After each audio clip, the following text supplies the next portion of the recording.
Durante a minha vida inteira, eu tive um problema muito sério. E aí, depois de adulto, eu fui entender o que era essa coisa. E ele começou a chorar muito, olhar no meu olho e dizer pra mim que aquilo era muito pra ele, que ele realmente não conseguia.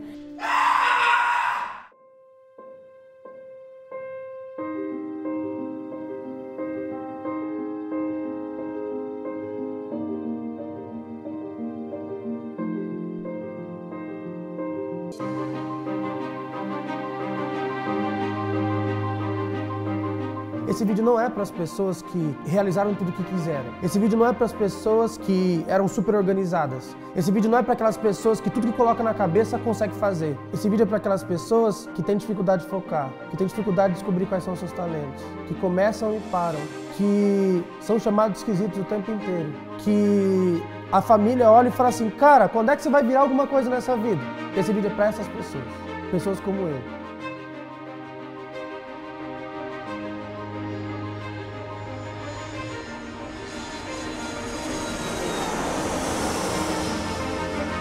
Ele falta meia hora para ele sair para pegar o avião. Se nessa meia hora acontecer uma coisa muito importante, esquece, ele vai esquecer o avião.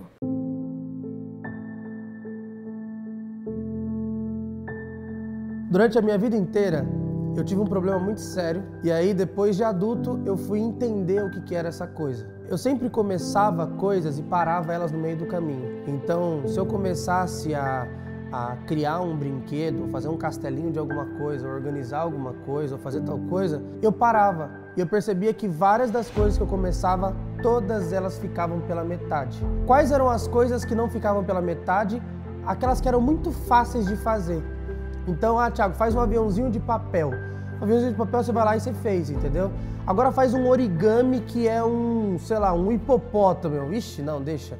E se eu começasse a fazer e visse alguma dificuldade no meio do caminho, eu abandonava. E esse hábito foi me acompanhando ao longo da minha vida. Mas até eu entender isso, eu ficava assim, cara, por que eu tenho esse hábito, cara? Por que eu desisto das coisas? Por que eu tenho tanta dificuldade de me concentrar? E chegou uma hora que todos esses problemas começaram a se acumular. E foi aí que eu comecei a estudar sobre, e foi aí que eu descobri que essa dificuldade de se concentrar, de focar, essa dificuldade de aprender se chama TDAH.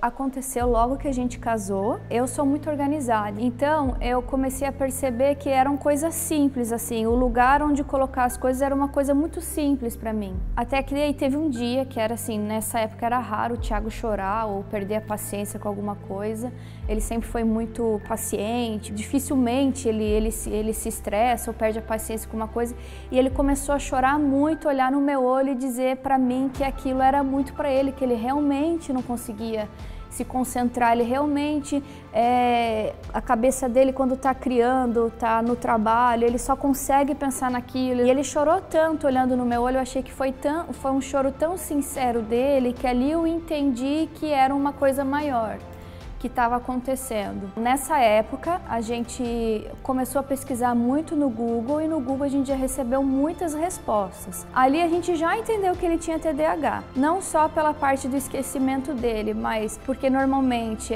o TDAH ele é mais hiperativo, ele é muito criativo, ele gosta muito de ter liberdade, então a principal virtude do Thiago era a liberdade, ele não ficar preso a coisas, a pessoas. Então a gente começou a identificar outras características que já era muito forte nele, porque ele é uma pessoa muito intensa, tanto no bom quanto no ruim. Ali a gente já conversou mais sobre o assunto e depois de um longo tempo é que a gente foi só tirar o diagnóstico, entendeu? Porque a gente já tinha certeza. Quando eu era criança eu tinha muita dificuldade na escola, né? E eu achava que eu tinha não que eu achava que eu tinha um problema, mas eu sempre percebi que eu tinha muita dificuldade em acompanhar as coisas. Quando eu estava fazendo uma prova, por exemplo, e eu tinha muita dificuldade de fazer as respostas, batia um desespero em mim assim. Era muito agoniante para mim quando eu não conseguia realizar uma coisa. Cara, quando eu olho para a infância eu vejo que o que mais me feria assim, me impactava é que eu não conseguia ser bom em nada. Eu não me destacava em nada. Então eu nunca fui mais popular da escola, eu não era o mais legal, eu não era o que tinha mais amigos, eu sempre fiquei sozinho. Tanto que a minha infância, basicamente, ela foi deletada da minha memória. Porque os momentos da minha infância que foram legais, na maior parte das vezes eu vivi eles sozinho, entendeu? Não com outras pessoas, porque eu não era compreendido. Então, eu levava muita bronca da professora porque eu tinha dificuldade de me concentrar na aula e eu ficava conversando com os outros alunos e tirava a atenção deles. A única coisa assim que eu fazia bem era a música, que meu pai tinha me colocado para cantar, colocado num coralzinho de criança com 3 anos de idade. Só que eu não tinha oportunidade de mostrar isso, entendeu? Então na escola eu não cantava, eu só era como todas as outras crianças, ou seja, eu ficava rejeitado no meu cantinho, entendeu? Quando eu era criança eu me machucava muito, Cara, a cada 2 dias eu tinha um machucado novo, assim. Porque eu não tinha noção de espaço, eu não tinha noção de tempo, eu calculava errado, eu era não sei o que, eu era atropelado, era tipo... é muito louco, olha essa, eu fui comprar sorvete uma vez, passou um carrinho de sorvete, o tiozinho apertando a buzina ali, apertando a buzina do carrinho de sorvete. Eu fui comprar sorvete, fui atravessar a rua, fui atropelado por uma bicicleta. Aí você fala, pô, mas que coisa boba. Tá, mas eu quebrei a perna. Então, pô, fui inventar de pegar rabeira uma vez com os amigos meus, sabe quando você segura na traseira do caminhão? Calculei errado, a parada caí de boca no chão. Então, essa questão de espaço, tempo e cálculos e não sei o quê, é uma coisa que eu calculo errado, assim, sabe? Uma coisa que é muito frequente para mim e para todo mundo que tem TDAH, você tem uma dificuldade muito grande de focar em qualquer coisa. Mas quando você foca numa coisa, o mundo ao seu redor para. Então, quando eu tô concentrado, a gente chama isso de estado de flow, né? Quando eu tô muito concentrado numa coisa que eu gosto, que eu amo, você pode me chamar, você pode falar comigo, você pode gritar e eu não escuto. É como se eu entrasse no universo imaginário, entendeu? O que me ajudou foi focar em menos coisas. Quando eu tentava focar em tudo e pegar todos os pratos ao mesmo tempo, eu não conseguia fazer nada dar certo. Teve um livro que me ajudou muito, chama A Única Coisa. 2 livros, na verdade. A Única Coisa e o Essencialismo. Tem uma frase que o Gary Keller fala nesse livro, A Única Coisa, ele fala o seguinte: qual é a única coisa que você pode fazer, que ao fazer essa coisa, todas as outras coisas se resolvem sozinhas ou se tornam desnecessárias? E eu comecei a pensar, qual é a minha única coisa? E você acaba descobrindo que a única coisa é o seu maior superpoder. E a minha única coisa é criar. Criar novas coisas, criar conteúdo, gerar coisas. Enquanto eu estou em movimento, criando e fazendo, eu tenho resultado. Quando eu começo a focar em coisas que eu não sou bom, os resultados começam a diminuir. Todo degrau se torna mais fácil. Então, a gente sempre buscou isso no nosso relacionamento, né? Essa é uma das dificuldades, né, que a gente enfrentou, fora todas as outras, né, que algumas vocês já sabem, vocês já acompanharam. Mas é tão importante a gente vencer cada desafio, cada degrau, porque isso torna a gente cada vez mais forte, cada vez mais maduro, cada vez mais preparado para os novos desafios que vão surgir.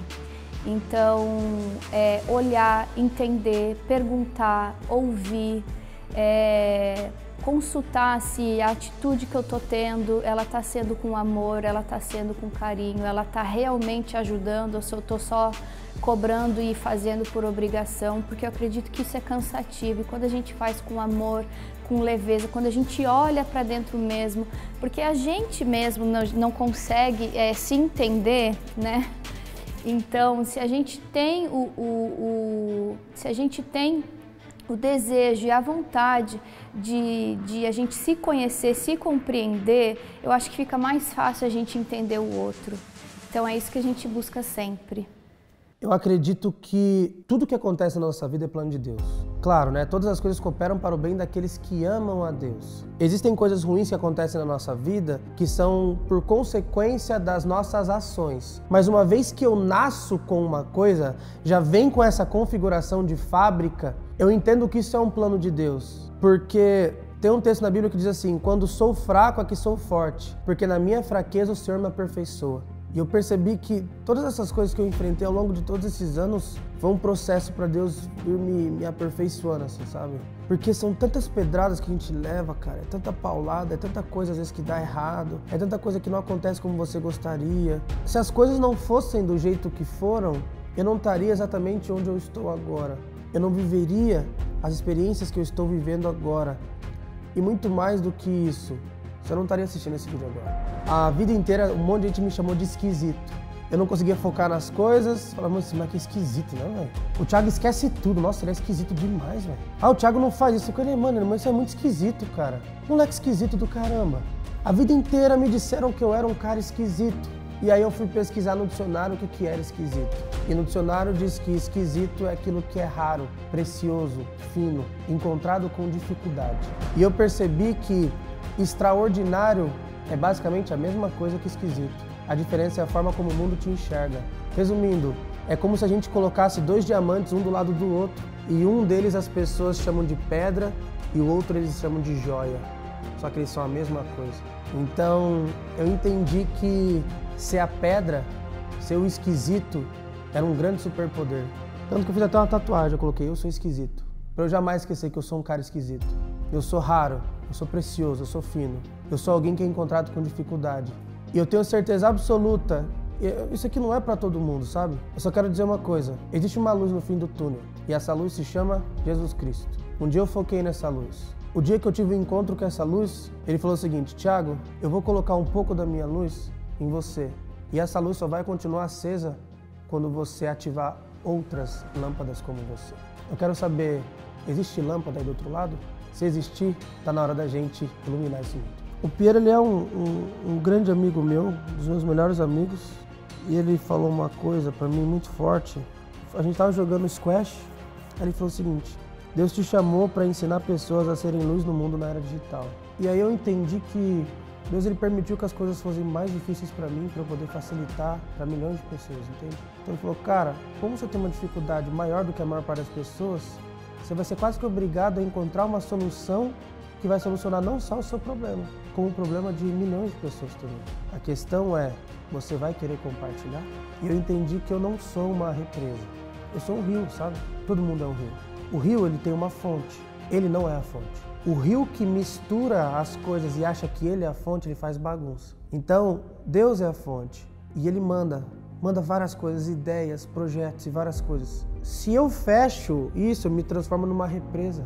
E o rio fica cada vez maior quando ele se multiplica. Quanto mais formas de escoar essa água o rio tiver, maior ele vai ficando. E eu entendi que eu quero deixar fluir a parada, sabe? Eu quero deixar fluir a parada. Se Deus me deu ferramentas para eu ajudar outras pessoas que têm os mesmos problemas que eu, para alcançarem o seu propósito de vida, fazerem a sua luz brilhar e viverem uma vida extraordinária, eu vou deixar esse rio fluir. Eu vou fazer a minha parte. A felicidade está nas pessoas, a felicidade não está nas coisas. Eu falo isso, ganhar dinheiro é muito bom, mas ver uma vida transformada não tem preço. E ver milhões de vidas transformadas tem um alto preço. E esse preço já foi pago. Eu só tô aqui agora para viver isso.